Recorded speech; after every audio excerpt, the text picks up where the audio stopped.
Você sabia que não adianta ser só talentoso, que você tem que manjar dos fundamentos para você ser craque? Por isso que existem as ferramentas da qualidade.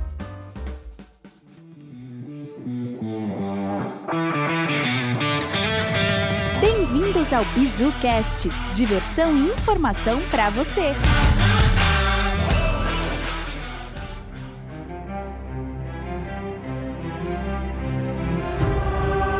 Bem-vindos, pessoal, para mais um BizuCast. O BizuCast de hoje a gente vai continuar a nossa série especial sobre solução de problemas, as ferramentas da qualidade. E eu já vou pedindo para que você deixe o seu like, que você se inscreva no canal e ative o sininho, porque toda semana tem vídeos novos aí na sua timeline. Não perca, fica aí que está bem legal.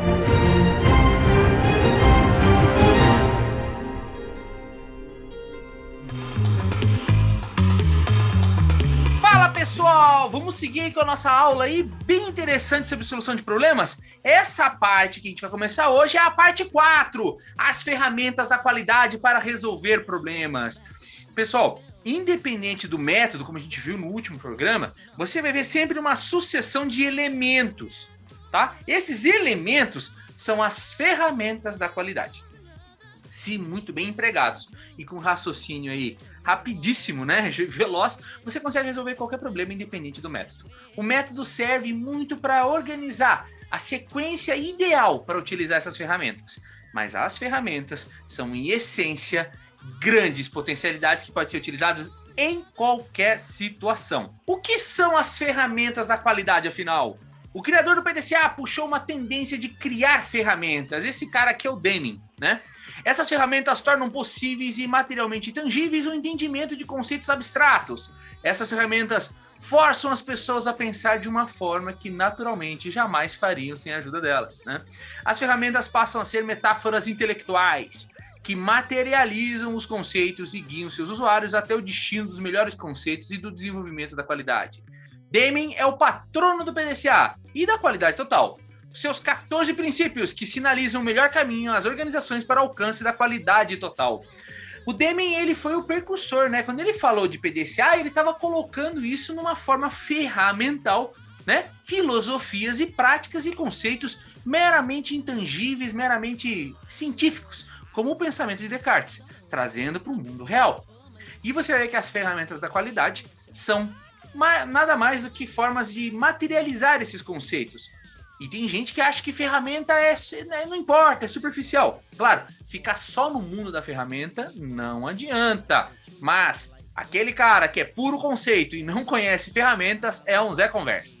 Tem que saber usar as ferramentas, sim. É igual jogador de futebol que sabe tudo, né? Como fazer gol, ser boleiro, mas no final das contas não sabe passar uma bola, não sabe cabecear, não sabe tocar, não sabe mirar, não sabe bater de forquilha. Então você tem que saber o fundamento. E na melhoria contínua você tem que manjar dos fundamentos também. E quais são essas ferramentas da qualidade? Elas são conhecidas como as 7 ferramentas da qualidade: histograma, diagrama de Pareto, diagrama de Ishikawa, carta de controle, fluxograma de processos, diagrama de dispersão e folha de verificação. Com essas ferramentas, meu amigo, você faz qualquer milagre em termos de resolução de problemas. Você vai ver que dentro das grandes metodologias, como DMAIC, PDCA, CAPDU, A3, você vê grande parte das vezes eles utilizando essas ferramentas. Claro, metodologias como o DMAIC acabam utilizando ferramentas mais avançadas, né? E às vezes, uma ferramenta do TPM traz uma outra ferramenta que não está relacionada aqui. Esse aqui é o básico de ferramentas. Se você manjar dessas aqui, 90%, 80% da dificuldade já foi eliminada. E aí, vamos conhecer algumas ferramentas de solução de problemas, né? Ferramentas da qualidade utilizadas na solução de problemas. A primeira ferramenta que a gente vai conhecer é o histograma e o Pareto, já 2 em 1 aqui, né? São formas gráficas de enxergar o significado dos números. Histogramas dividem os dados e sua dispersão por classes. É esse aqui rosa, do outro lado lá, tá? O rosinho ali, o laranja, é o histograma. Então você tem as classes, pega os números, divide em classes, e as classes com maior frequência tem a maior barra. Então já ali, né, você já consegue pegar a maior frequência de uma série de dados, pode significar muita coisa na hora que você está interpretando um problema. Já o Pareto, que está bem aqui na minha cabeça, aqui, o gráfico azul, né? A regra de Pareto afirma que apenas 20% das causas são responsáveis por 80% dos problemas. Essa ferramenta tem o papel de classificar e priorizar ações e serve de orientadora de nossas ações e esforços. Atuar onde realmente importa e realmente pode gerar maiores resultados. Isso é o verdadeiro caminho para resolver todas as situações. Então, se você tem histograma para entender aonde mais ocorre o problema e Pareto para você entender quais são as vozes principais para você priorizar ataques, com essas duas ferramentas você começa muito bem a sua jornada para solucionar o problema. A segunda ferramenta é o Ishikawa, o diagrama causa-efeito, também conhecido como espinha de peixe. Uma importante ferramenta para forçar as pessoas a relacionarem e organizarem pensamentos e hipóteses. Você começa a falar com a pessoa começa a falar um monte de coisa desordenada. Você pega um Ishikawa, você vai conseguir aterrissar todos aqueles anseios, pensamentos acelerados. Você vai conseguir organizar aquele pensamento de forma gráfica, né? Quais são, de fato, os efeitos gerados e as causas geradoras? Organizar essas relações fazem ficar claro que um determinado problema é gerado por um conjunto de fatos geradores, né? Problema pequenininho, né? Aquela história do pico do iceberg é gerado por um monte de fatos geradores.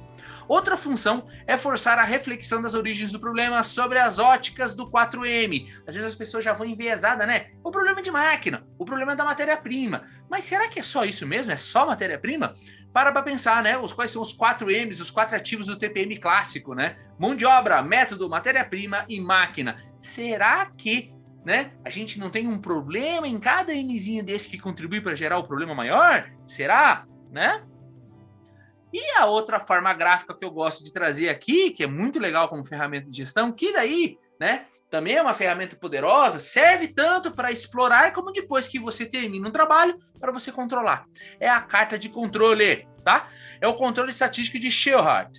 A carta de controle é uma ferramenta gráfica que pode auxiliar visualmente o acompanhamento dos processos e suas possíveis variabilidades. Serve tanto na hora da investigação, como também na hora que as ações já foram implementadas para você identificar se as coisas estão dentro dos seus limites. Então você tem ali no gráfico ali o limite superior de controle e o limite inferior de controle, certo?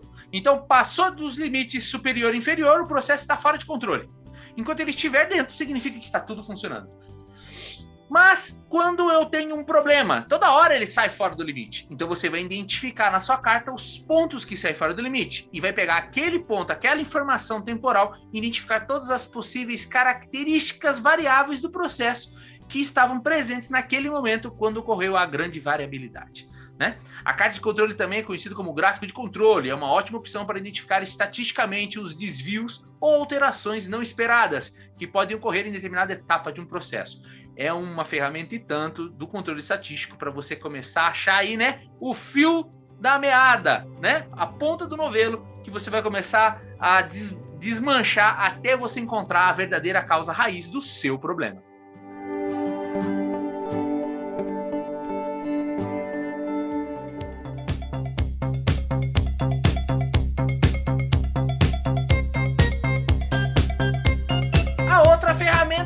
Fluxograma de processo. Simples, prático e poderoso. O fluxograma de processos é uma representação gráfica que descreve os passos e etapas e sequências de um determinado processo. O fluxograma de processo pode ser útil no momento de desenhar os processos e indicar visualmente como eles funcionam. Basicamente, um bom mapa de processo tem o início e o fim dele, as atividades que o compõem, os pontos de decisão, os documentos que são necessários para que ele funcione em cada etapa e o fluxo contínuo de informações, de onde ele começa até onde ele termina. Muito importante para, inclusive, identificar grandes oportunidades de melhoria. A outra ferramenta que eu vou apresentar agora é o diagrama de dispersão. Analisar a distribuição dos dados em relação a outras variáveis. Aqui, meu amigo, é a hora que a estatística fala mais alto. Nós vamos procurar correlações, utilizando o nosso amigo P-Valois, né? O diagrama de dispersão é uma ferramenta utilizada para identificar a correlação entre variáveis. Esse diagrama, também conhecido como gráfico de dispersão, eu conheço também como Jabuticaba Chart, quando você vai fazer o cálculo do P-Valois, né? Também conhecido, né, como esse gráfico de correlações, é ótimo para buscar entender se existe uma relação de causa e efeito e se isso faz sentido, alguma hipótese que você colocou faz sentido ou não. Basicamente, incluímos uma variável dependente e outra independente e buscamos entender se a relação dessas séries de dados tem relação positiva, negativa ou nula. O cálculo do p-valor consegue determinar esses comportamentos de dados. Aqui podemos, inclusive, refutar hipóteses ou comprovar a efetividade de ações. Aqui é a hora que matematicamente você procura, comprovações. E por fim, a ferramenta que pode parecer a mais simples, mas ela é poderosa. Hoje em dia pode ser que ela tenha caído de uso, mas você acaba utilizando os mesmos recursos dela, só que no meio tecnológico. A folha de verificação, também conhecida como checklists, podem fazer muita diferença. Quem aí já não foi no supermercado e esqueceu algum item? Por quê? Porque não tinha sua lista. Quem aí já foi viajar e esqueceu de calibrar os pneus? Se você tivesse um checklist, você não esqueceria. A folha de verificação é uma lista de itens que foi previamente estabelecida para certificar as condições de um serviço, produto, processo ou qualquer outra tarefa. A lista de verificação, também conhecida como checklist, auxilia no momento de atestar que todas as etapas ou itens da lista foram devidamente cumpridos de acordo com o programado. Apesar de simples, é uma ferramenta altamente eficaz contra o combate de falhas.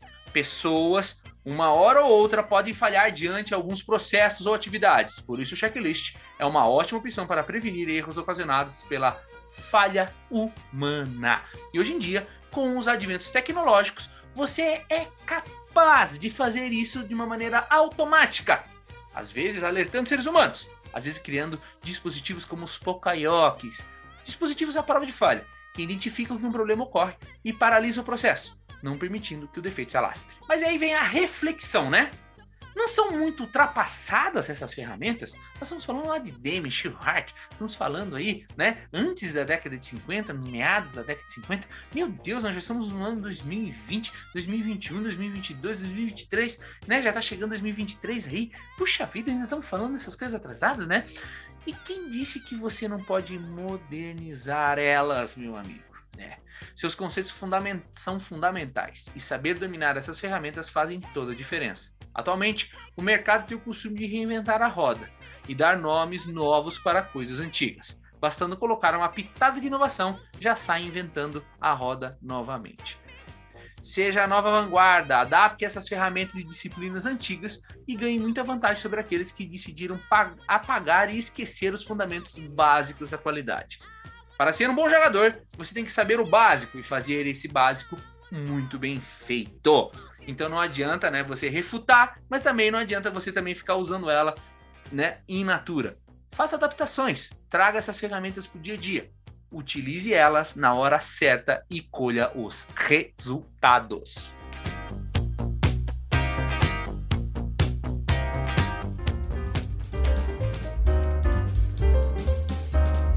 E aí, pessoal, que incrível, hein? Vídeo compacto mostrando as ferramentas da qualidade e como a gente gosta de esquecer desses pequenos detalhes, mas que fazem toda a diferença na hora que você quer resolver um problema. Essas ferramentas, elas são tão triviais e tão básicas, mas hoje em dia as pessoas esqueceram, Vira e mexe aí que nem a estatística virou o Big Data, você logo vai ver alguma dessas ferramentas com uma nova roupagem por aí, sendo revolucionária.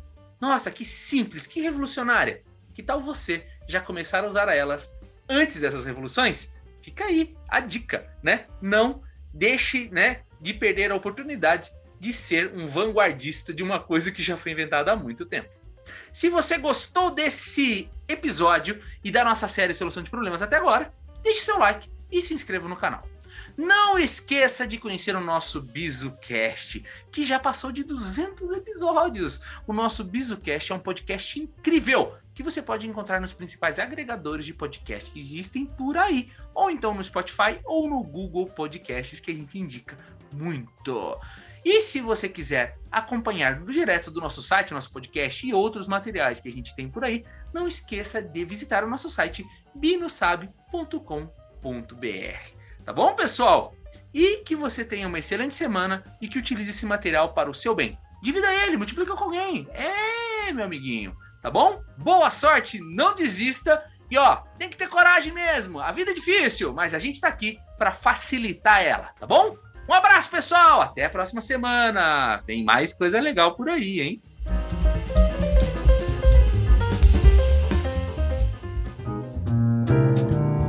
Se você gostou desse episódio, visite o nosso site binosabe.com.br.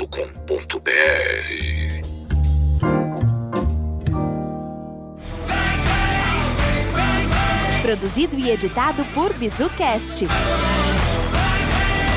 Obrigada por ter escutado o BizuCast. Até a próxima!